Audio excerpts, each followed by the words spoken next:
Hey everyone, this is Prince Watercress, and welcome back to Let's Play Donkey Kong Country 3, Dixie Kong's Double Trouble. In the last episode, we started the game, we completed the first 3 levels of Lake Orangutanga, we found 3 banana birds already, and now it is time to take on the 4th level of the first world, which is Skidda's Row. Obviously a Skid Row reference, I think. Either the area in Los Angeles or the band, I can't really tell. New enemy here, Skidda. He just skids back and forth in a predetermined area. And if you get on top of this house, switch to Kitty, go to the left edge here, jump up, throw Dixie up and left. It should work. Maybe I just wasn't close enough to the edge. There we go. You'll get the warp barrel. You'll go directly to the goal flag. But we do want to play through this area properly, which is a bit of a stress to say it that way, if we want to see not only all of the bonus areas, which there are 2 of, but also to get the DK coin and also see that really awesome nifty background changes there. New enemy here, Crimp, pretty much like the Claptraps from the first and second games. If you take him out with the barrel and go to where that door is in that second house, you'll get a bear coin. Very useful. And of course you don't want to roll into them because they will eat you. Also, there's the first bonus area. You can get there with Kitty, but I will do it with Dixie because it's a little easier. And we finally have a Bash the Baddies bonus area. Thankfully it's not that hard. You just have to jump in the 4 Skiddas. And I messed that up. I don't know how I did that. We should be able to get back over there, I think. We haven't missed much. There we go. Let's try this again, and I think I'm going to try it with Kitty. Okay. Apparently I have to move in order to switch characters. How about that? That was weird.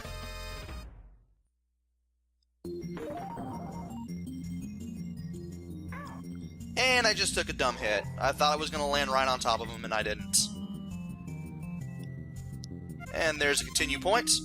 Now that house you can't go through. You have to go on top of it in order to walk past it. If the door is buried like that, you have to get on top of it. Also, here's coin. Easy. Going to use Dixie's helicopter spin to make this a little easier. I'm going to wait for him to go to the right there so I can hit him. Okay, correction, if you see a path in front of the door, you don't have to walk on top of it to get through it. And that difference will actually be coming in handy a little later on, but for now, let's go through the second bonus area, take care of all these bad guys. Actually, it's not even a Bash the Baddies one, you just have to find the coin. Guess I'm just doing that out of safety then. But we did it anyway. And if you leap on top of that knick-knack, you will get a extra life.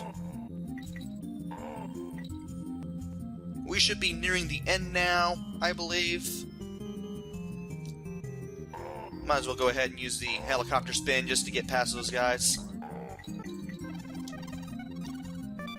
And there is the goal. And there's nothing behind the flag, in case you were wondering.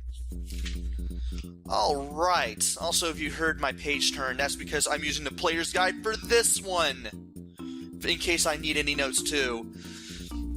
Fun fact, next part is Murky Mill, and I believe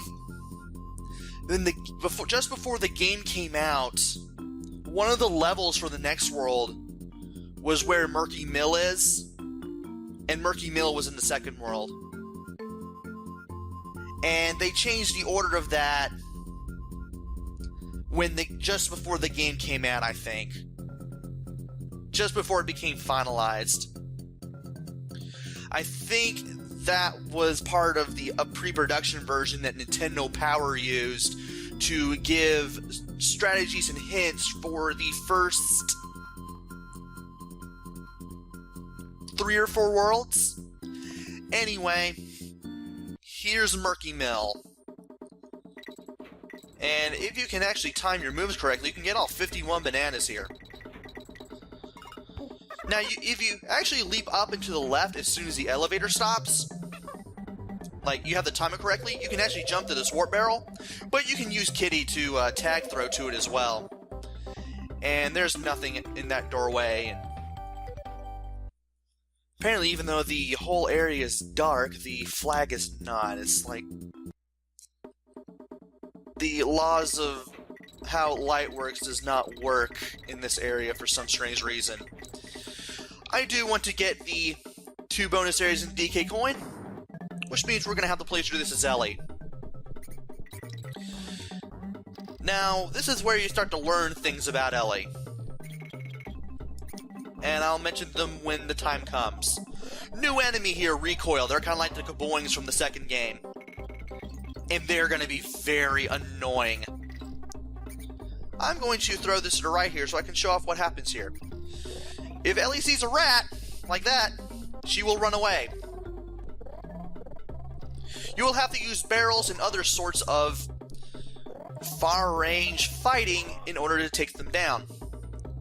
Also, oh, there's a bear coin up there if you leap to the right of where that barrel was. You want to also use the barrels for the recoils as well, because, let's face it, they're going to be very annoying too.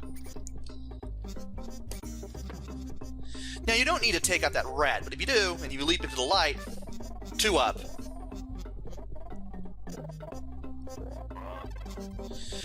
Also used a recoil to get the O there. We will have to use them to get the G as well. I want to wait for this guy to get out of the way of the light, because as long as the mice are not in the light, they won't scare Ellie. Also, there's a buzz blocking that door, so you want to take the steel keg there and throw it into the buzz. Then you want to jump onto the door to go through it. First of 2 bonus areas. Bash the baddies. Here, you're just using a barrel against the buzzes here. Just stand right here, pretty much where the barrel is. Leap straight up with the barrel in your trunk. And you'll be able to take down all 4 buzzes and get the bonus coin. Now it's time to get rid of this guy. Also, I might as well take the this with me, because why not? Of course, I could have used that steel keg as well, because here's coin. When you hold up to get that thing over that wall there, and you don't have to hold Y to get Ellie to bring the steel keg towards her, but it is pretty funny. I do have to admit. Also, that is the red buzz. That is the first appearance of the red buzz, and I don't know why I went back. If you try to hit it with a steel keg or a regular barrel, and I might as well go ahead and go back anyway, just so I can show that off to you guys. Nothing happens. You will need TNT. Kind of like the Red Zingers. And we're going to have to do some... That was not fleet footwork. That was the term I was going to use. Go me. Coming real close to getting my first death of the LP. It's gonna happen. Is there another one? No. Good. Ah, this tells you to use the Y button. Drag the barrel towards you. And then you can grab the barrel without having to get near it. That's how you take care of that one rat. Now, you could go left or right.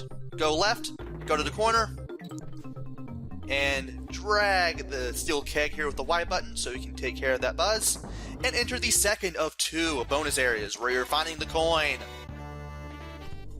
And we're going to have to play do-si-do with this. You're going to have to be a little patient. There's only 2 rows of buzzes here to jump around in, but if you have patience and you know what you're doing, you will get the second bonus coin for the level. Now it's time to go right. Well, this is going to be hard. Kinda. Use the barrel to take out the one on the right, jump on the one on the left. And this is where the G is. 1, 2. Got it. Yes. Now, it's... Well, that was going to happen. I knew that was going to happen in my practice run because that actually happened in my practice run. Now, I do have everything, but I'm still going to play through this properly because I've done that already. Here's the steel keg that we need to get rid of that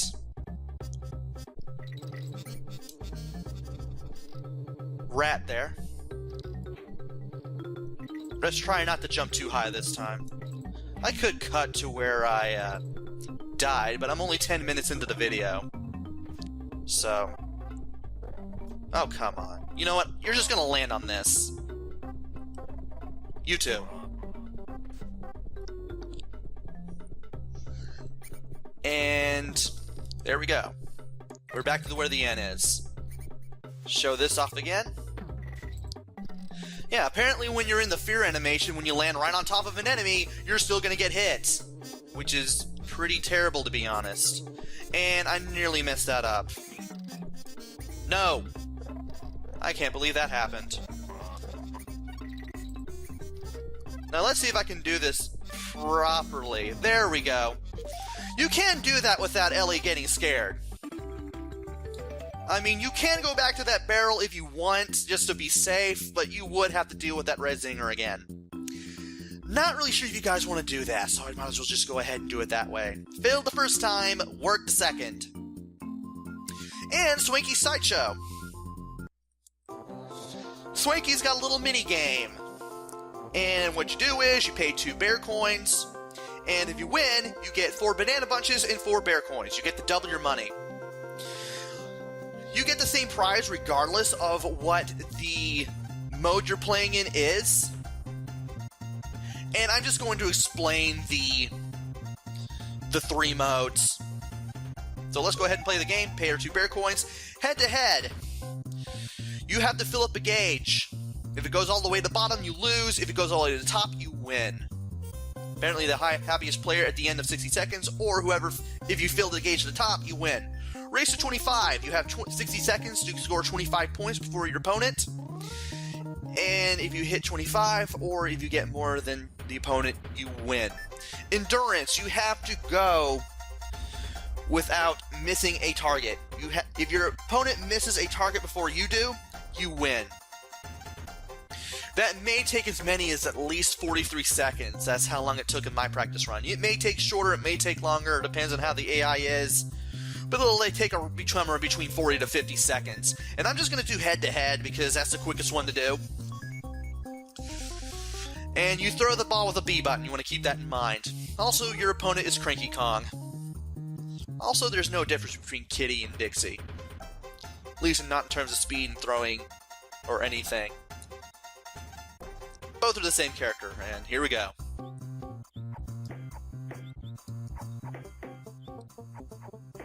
And he just threw it nothing but air. And we just managed to fill the gauge all the way to the top. Dixie is the happiest person in the end.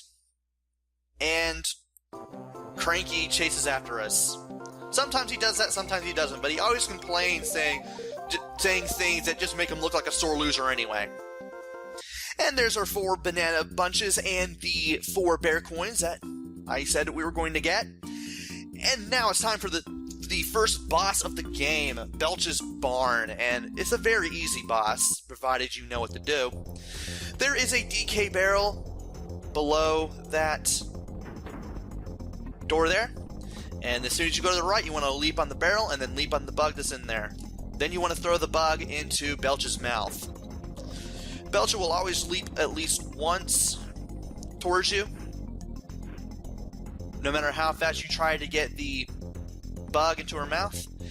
And she always stops so that you can aim properly, which I'm having a terrible time of doing. And sometimes it's really easy to hit the bottom of her mouth or something, but as long as you can get it clean into her mouth, you should have no problem. I believe the minimum amount of bugs you need is probably 3, but it's probably going to take me more than that because I'm shooting blanks a little bit. And we're going to need 1 more. And there we go. Doesn't seem to be a difference whether you use Dixie or Kitty. Also, I use my helicopter spin all the way despite letting go of the button. So it doesn't really matter which character that you use for Belcha's barn, just as long as you can get the bugs in Belcha's mouth. And I believe that that will do it for this video. I'm just going to pop in here and save the game. And she's playing the N64 again. You have to go to Japan for a game about knitting there, Winkley. And I believe you would have to play the Dreamcast. I could be wrong. There's gonna be a knitting game for the Dreamcast or one of the older systems somewhere in Japan, I would think. That's my best guess. And we are done with this video, and we are done with Lake Orangutango as well. Join me next time where we take on the next area, Kremwood Forest. Until then, this is Prince Watercress. Take care, stay safe, and thanks for watching!